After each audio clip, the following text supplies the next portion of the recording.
students, today we will continue our chapter force and law of motion example 9.5. इससे पहले हमने 4 examples complete कर लिया है. आई होप आपको वो अच्छी तरीके से समझ आ गए हो. ठीक है. The velocity time graph of A ball of mass 20 gram moving a long straight line on a long table is given in figure 9.9. आपको 9.9 फिगर में जो है दिया गया है कि एक बॉल है बिल्कुल स्ट्रेट लाइन में. ठीक है. वेलोसिटी एक टाइम ग्राफ दिया है कि बॉल का जो मास है वो दिया हुआ है 20 ग्राम. ठीक है. और वो स्ट्रेट लाइन में जो है मूव कर रही है. ठीक है. जैसे कि आपको टेबल में दिखाया गया है. ठीक है. तो यहाँ पर इस तरीके से अब आप देख रहे हो ये स्ट्रेट लाइन में क्या है, ये मूव कर रही है. ठीक है. अब इसमें आपको बताना है how much force the table exert on the ball to bring it to rest, कि इस पर कितना फोर्स लगाया गया कि ये जो है आगे जाके बॉल जो है रेस्ट पर आ गई है. तो आपको पता है एफ निकालना है. एफ निकालने के लिए फॉर्मूला आपको पता है एम है. ठीक है. इसमें आपको मास गिवन ही है. ठीक है. और ए जो है एक्सेलरेशन. तो इसके लिए हमारे पास क्या है, देखो पहले हमें सारी चीज़ पता होनी चाहिए.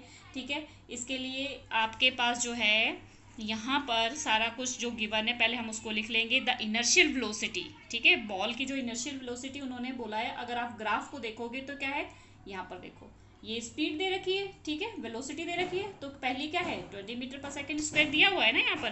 तो हमारे पास दिया हुआ है the inertial velocity of the ball is 20 centimetre per second due to friction.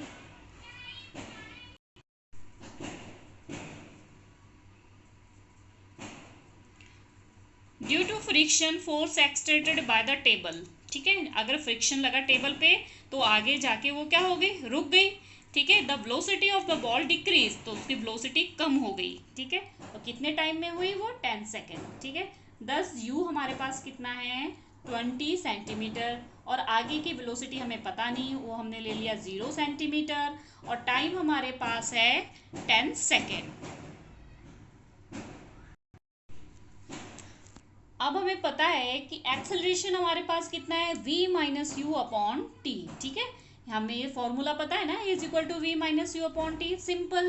v हमारे पास 0 है, u हमारे पास 20 है, अपॉन टाइम कितना हमारे पास 10 सेकेंड. तो क्या आ गया हमारे पास -20 अपॉन 10 आ गया.